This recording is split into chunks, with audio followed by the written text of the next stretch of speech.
जय गुरुदेव। जो अब के स्वामी मिले, सब दुख आंसुअन रोए। चरणन ऊपर शीस धरी, कहूँ जो कहना हो।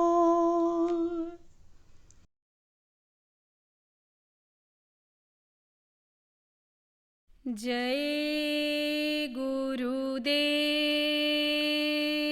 जय गुरुदेव।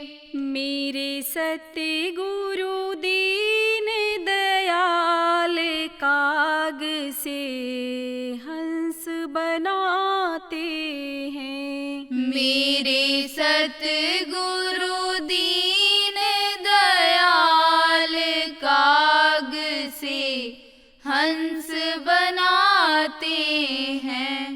अजब है संतों का दरबार, अजब है संतों का दरबार।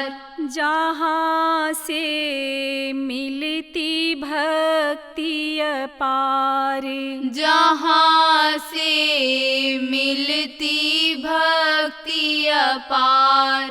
शब्द अनमोल सुनाते हैं कि हृदय का भ्रम मिटाते हैं। शब्द अनमोल सुनाते हैं कि हृदय का भ्रम मिटाते हैं।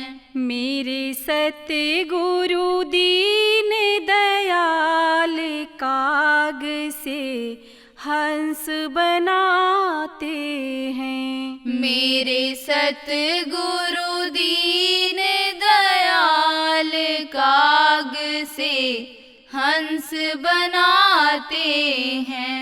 गुरु जी सत का देते ज्ञान, गुरु जी सत का देते ज्ञान। जीव का इससे लगता ध्यान, जीव का इससे लगता ध्यान। वो अपना ज्ञान लुटाते हैं कि मन की प्यास बुझाते हैं। वो अपना ज्ञान लुटाते हैं कि मन की प्यास बुझाते हैं। मेरे सतगुरु दीन दयाल काग से हंस बनाते हैं। मेरे सतगुरु दीन दयाल काग से हंस बनाते हैं। होकर लो गुरु चरणों का ध्यान, होकर लो गुरु चरणों का ध्यान। सहज प्रकाश हो जाएगा ज्ञान, सहज प्रकाश हो जाएगा ज्ञान। वो अपना ज्ञान लुटाते हैं कि मन की प्यास बुझाते हैं।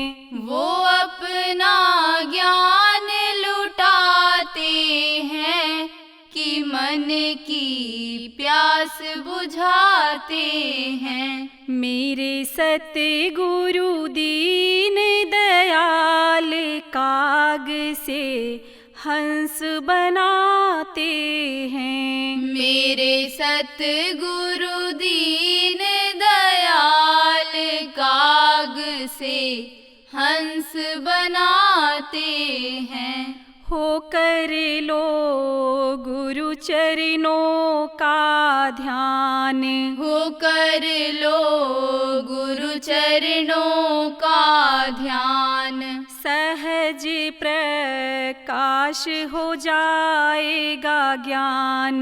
सहज प्रकाश हो जाएगा ज्ञान। वो अपना ज्ञान लुटाते हैं कि भव से पार लगाते हैं। वो अपना ज्ञान लुटाते हैं कि भव से पार लगाते हैं। मेरे सतगुरु दीन दयाल काग से हंस बनाते हैं। मेरे सतगुरु दीन दयाल काग से हंस बनाते हैं। जय गुरुदेव। जय गुरुदेव।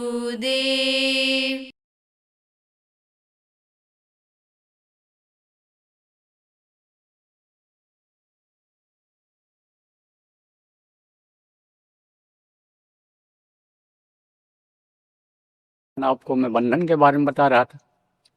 अगर लड़का पैदा हो गया तो लड़के का प्रेम, लड़के के लिए आदमी देखो क्या करता है, झूठ बोलता है, बेईमानी करता है, रिश्वत लेता है, धर्म को छोड़ देता है, कर्म खराब कर लेता है, परमार्थ अपना खराब कर लेता है।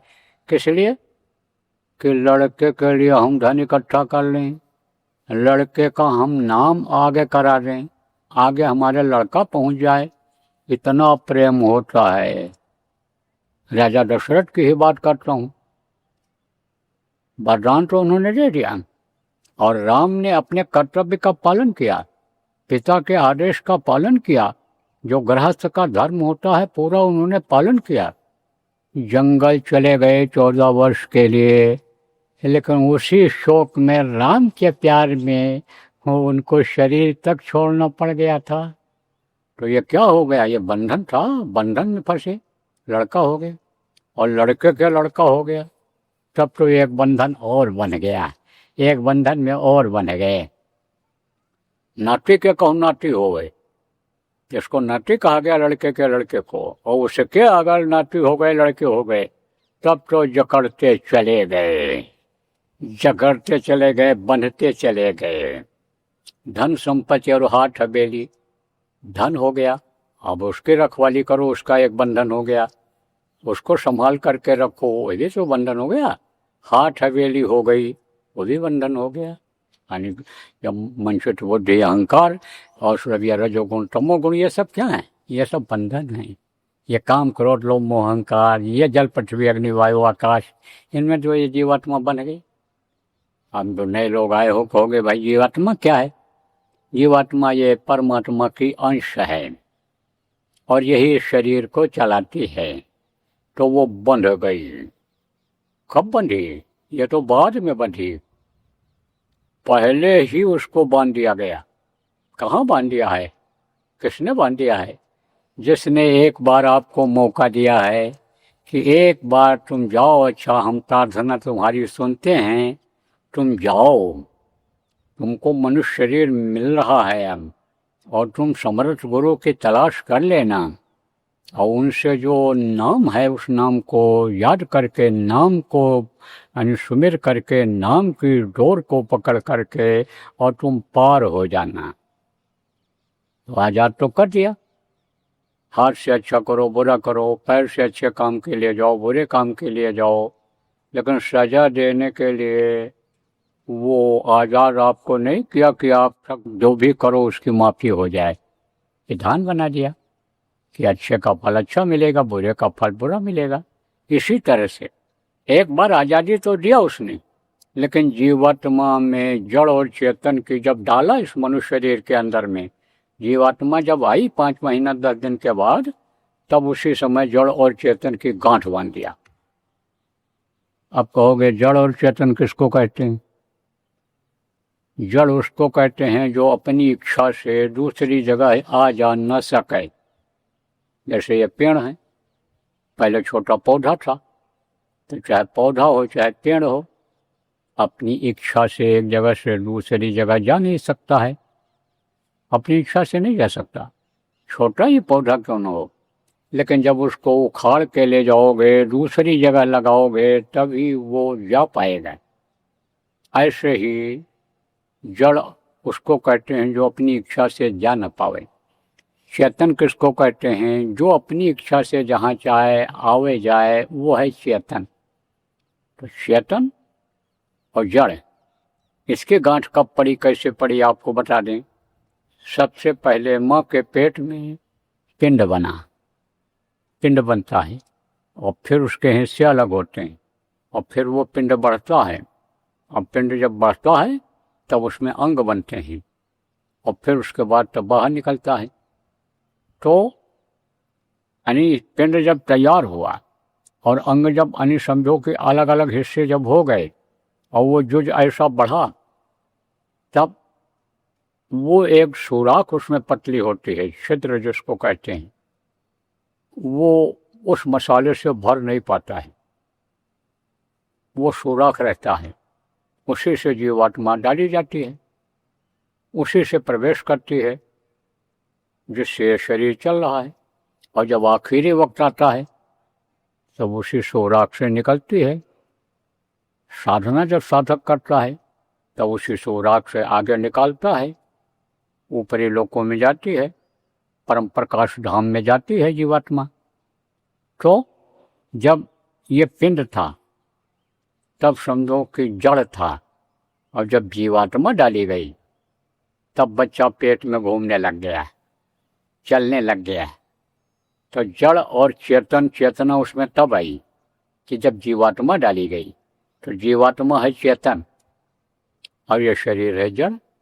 जीवात्मा ही इसको चलाती है, हाथ पैर आँख कान सब जीवात्मा ही चलाती है। और जीवात्मा अभी अगर निकल जाए तो जड़ हो जाएगा। ये अपने आप उठ नहीं सकता, बोल नहीं सकता, इंसान देख नहीं सकता, कुछ कह नहीं सकता है। कब? जब मौत हो जाती है तब, जीवात्मा निकल जाती है तब। तो वो जड़ और चेतन की गांठ लगा दिया, और गांठ नहीं लगाया, जकड़ दिया। जकड़ना जानते हो? एक तो होता है बांधना, जैसे जानवर को रस्सी से बांध देते हैं और जब चाहते हैं खोल देते हैं। पजामा सिलवाते हो, उसमें नाड़ा दारबंद जिसको कहते हैं डालते हो, तो उसको इस तरह से बांधते हो, तो पकड़ के खींच लो तो खुल जाएगा। अब एक होता है जकड़ना, जब जकड़ जाता है वही नाड़ा, या जानवर खींच खींच करके जब कस देता है रस्सी को और रस्सी भीग जाती है, चिपक जाती है एक दूसरे से, तो औजार से, किसी लोहा से उसको काटना पड़ता है, काटना पड़ता है, तब वो खुलता है। इसी तरह से जकड़ दिया अंदर में कि निकल ना पावे, एकदम से जकड़ दिया है कि यह जल्दी से खुल ना पावे, निकल ना पावे। अब समय जब पूरा हुआ और बाहर जब निकले तो वो गांठ वैसे की वैसी बनी रही और अब भी बनी हुई है। उस गांठ को खोलने में बहुत से लोगों को जानकारी भी नहीं हो पाई कि जड़ और चेतन की गांठ खुलेगी कैसे, और गांठ अगर खुलेगी नहीं तो बंधन से मुक्त हो नहीं सकते हो। जब मनुष्य शरीर छूटेगा तब फिर उसी बंधन के अंतर्गत आपको जन्म लेना पड़ेगा, पेड़ पौधे बनना पड़ेगा, जल के जीव बनना पड़ेगा, आसमान में उड़ने वाले पक्षियों की योनि में जाना पड़ेगा, पेड़ पौधे बना करके खड़ा कर दिए जाओगे। तो जड़ को छुड़ाना जरूरी है, उस बंधन को काटना जरूरी है। तो ये त्योहार किसने बनाया? इसको बनाया संतों ने, संतों ने त्योहार बनाया। और हर त्योहार का कुछ न कुछ महत्व होता है, हर त्योहार का कोई न कोई मतलब होता है। तो त्योहारों के दिन गृहस्थ लोग महात्माओं के पास जाते थे आश्रमों पर, उस समय पर इतना सवारी का साधन नहीं था, सुविधा नहीं थी कि महात्मा इस तरह से दौरा कर सकें, सब जगह आ जा सकें। तो उनके पास जाते थे तो सबसे पहले तो वो बुराइयों को छुड़ाते थे कि जैसे से यानी गांठ के ऊपर छुड़ाने में असर न पड़े, खोलने में असर न पड़े, क्योंकि बुराइयों का पर्दा जब लगा रहता है तो वो गांठ दिखाई ही नहीं पड़ती है। जैसे गांठ लगी हुई है कहीं और उसके ऊपर मिट्टी गोबर लगा दो, आप तारपुर लगा दो उसके ऊपर, आप डामर जिसको कहते हैं उसको अगर आप लगा दो तो गांठ दिखेगी? गांठ दिखेगी ही नहीं। तब कहते हैं इसको गांठ को कोई भी गांठ पड़ेगी, और उसके ऊपर मिट्टी गोबर लगा है, रस्सी है, बांध दिया और कहो इस गांठ को छुड़ाओ। अब उसके ऊपर कोई चीज़ लगा है तो तब आप कहोगे भाई इसको धो के लाओ, साफ करके लाओ, तब ये खुलेगा। ऐसे ही वो कर्मों को कटवाते हैं, आदतों को बदलते हैं और कहते हैं भाई बुराई को ख़त्म करो, अपनी बुराइयों को ही छोड़ करके जाओ, तब तुम्हारी गांठ खुलेगी, मुक्ति मिलेगी, मोक्ष मिलेगा, तब तुम्हारी जीवात्मा की रक्षा होगी, और नहीं तो जीवात्मा ऐसे फंसी रहेगी। त्योहार महात्माओं ने बनाया तो रक्षा बंधन नाम इसका क्यों रखा कि बंधन से मुक्त हो जाओ, दोबारा फिर स्मृत लोक में ना आना पड़े, क्योंकि दोबारा आओगे तो दुख झेलना पड़ेगा, जन्मोगे तो तकलीफ होगी, जन्मते वक्त रोता हुआ बच्चा पैदा होता है और मरते समय भी हड्डी हड्डी चटकती है, सैकड़ों बिच्छों के डंक मारने इतना दर्द होता है। तो जन्मने मरने की पीड़ा से मुक्त हो जाओ, मुक्त हो जाओ। तो ये गांठ यानी समझो कि छोड़वाते हैं कि गांठ खोलो, खोलेगी जब तब मुक्ति मिलेगी, तब मोक्ष मिलेगा। तो गांठ खुलेगी कैसे? सवाल यह है कि बहुत से लोग खोलने की कोशिश किए और नहीं खुला, बल्कि वो और उलझता चला गया। गोस्वामी जी महाराज ने कहा सत्य पुराण बहु कहो उपाई, और छूट न अधिक अधिक अरुझाई। चारों युग, चार युग है, सतयुग, त्रेता, द्वापर और कलयुग। इन चारों युगों में लोगों ने कोशिश किया गांठ खोलने की। आप ये समझो बहुत उपाय किया, यज्ञ किया, जप किया, तप किया, आप ये समझो अनुष्ठान किया, दान पुण्य किया, तीर्थों में गए, लेकिन वो गांठ खुली नहीं, बल्कि और उलझती चली गई। जैसे ये कभी कभी देखो जनेऊ पहनते हैं तो उसमें आप ये समझो कि 3 धागा होता है, और अगर वो उलझ गया और तो ये एक को निकालोगे तो दूसरा फंस जाएगा, तीसरा फंस जाएगा, तो उलझता ही चला जाता है। तो छूट न अधिक अधिक अरुझाई। तो ये छूटेगा कैसे? कैसे छूटेगा? ये कर्म कटेंगे कैसे? कर्मों का बड़ा जटिल विधान बना दिया गया। तो कर्म फांस, ये कर्म के अंदर ये फांस है, ये जो उलझ रहा है, कर्म फांस छूटे नहीं, कहते करो उपाय, और सदगुरु मिले तो उबरे और नहीं तो बटका खाए। सदगुरु मिल जाए तो उपाय बता देते हैं, और उपाय को अगर अपना लो करो तब तो ये गांठ छूट सकती है, और नहीं तो फंसते चले जाओगे। ये बंधन से अगर मुक्त हो जाओ, आप गृहस्थी के बंधन से मुक्त हो जाओ, तो ये जो जीवात्मा 4 शरीर के अंदर में बंद है, आप ये समझो इससे निकल पाना बड़ा मुश्किल हो जाएगा, क्योंकि वो झीना बंधन है, पतला बंधन है, जैसे रस्सी ही है, मोटी रस्सी है।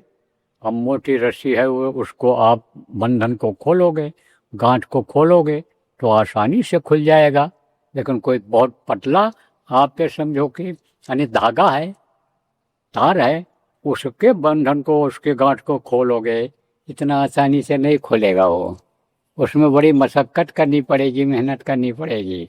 तो इस बंधन से तो बहुत से लोग मुक्ति ले लिए, शादी ब्याह ही नहीं किया, घर में रहे नहीं, गृहस्थी को छोड़ दिया, जंगलों में चले गए, फल फूल खाए, शरीर को तपाए, बरसात बर्दाश्त किया शरीर से, ठंडी बर्दाश्त किया, गर्मी बर्दाश्त किया, आप ये समझो शरीर से, और पत्ती खा खा करके, छाल खा खा करके लोगों ने अपना जीवन बिताया, लेकिन गांठ नहीं खुली, वो गांठ नहीं खोल पाए।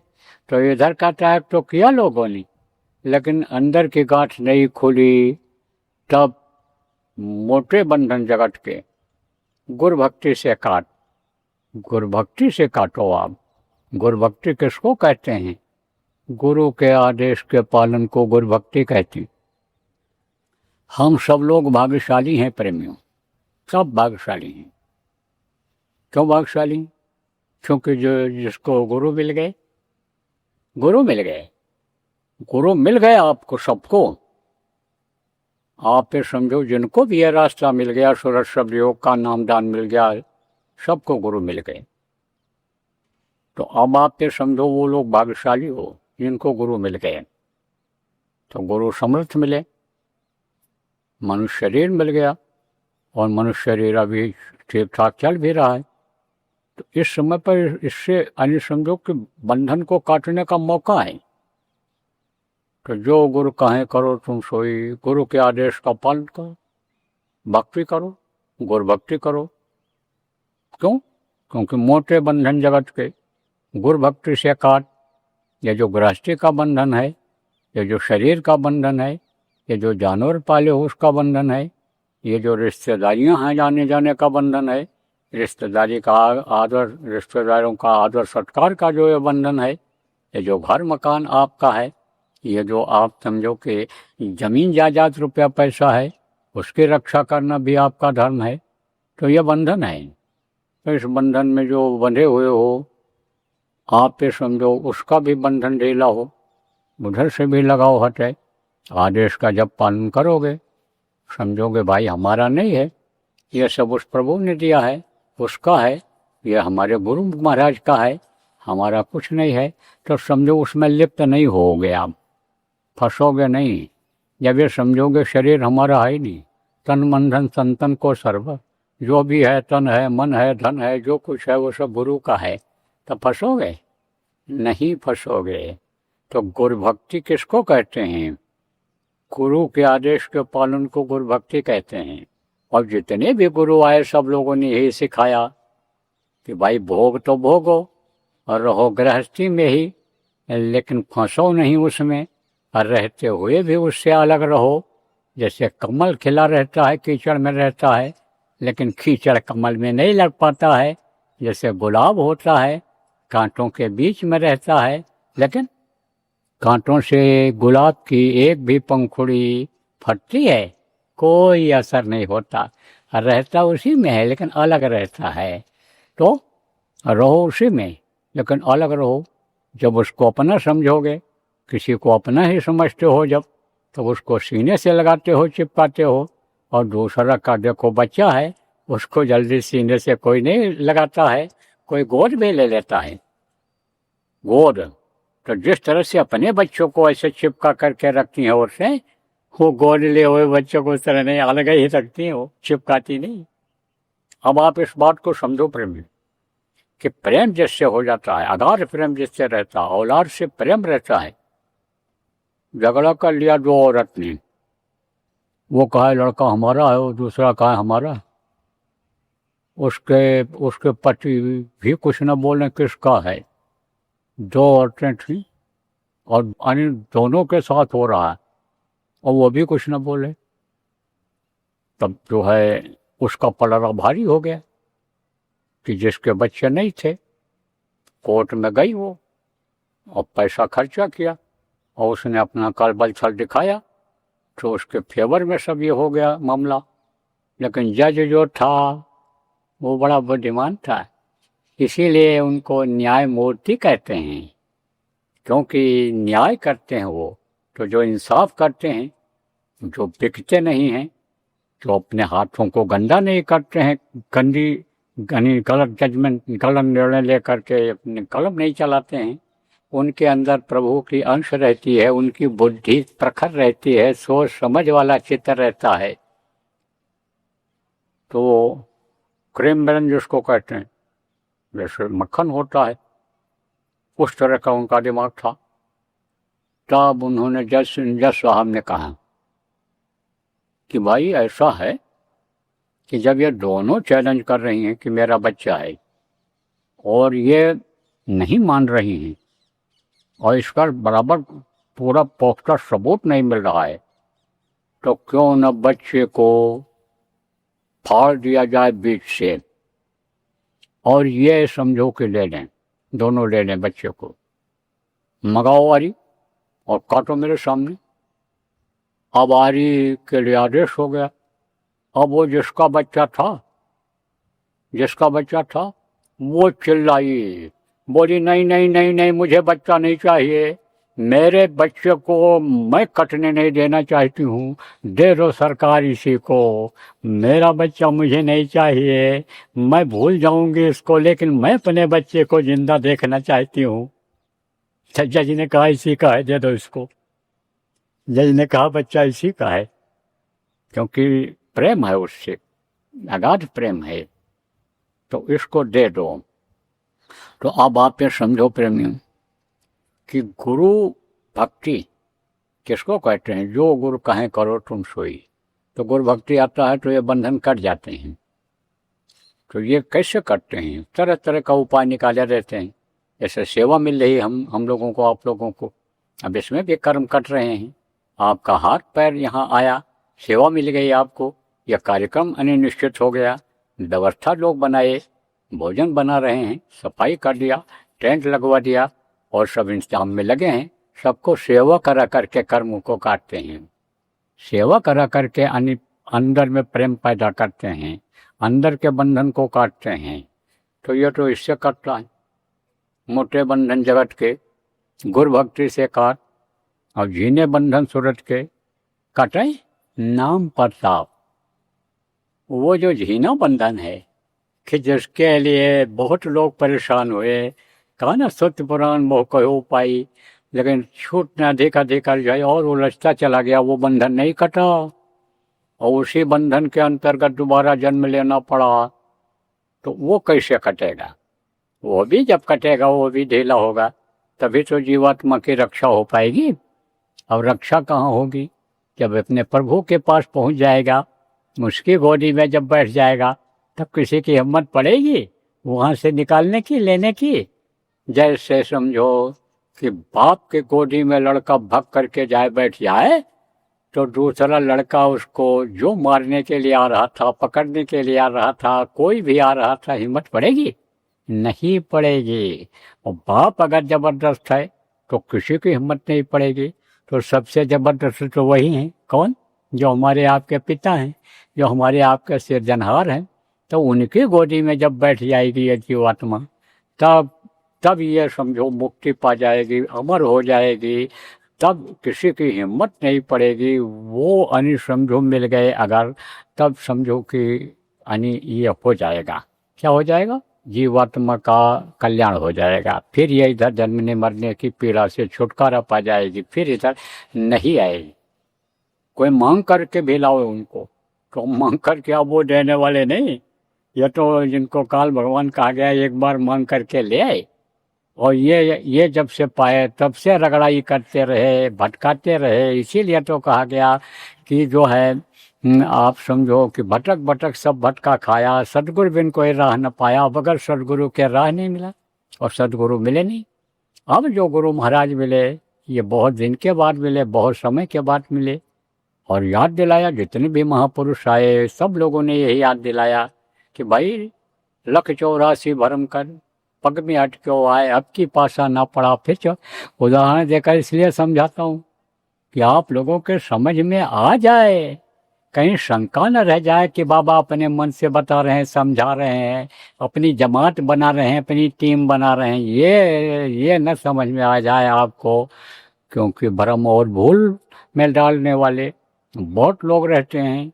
उनका काम ही ये रहता है कि भरमा दो, भटका दो, और रास्ते से अलग हो जाएंगे तो हमारे कब्जे में रहेंगे। तो कुछ काल के जीव भी इस तरह के होते हैं इस दुनिया संसार में, जो यही काम करते हैं, इसलिए उदाहरण देकर आपको समझा रहा हूँ। तो एक बार मौका मिला है आप कि इसको मुक्ति दिला दो, गांठ को खुलवा लो।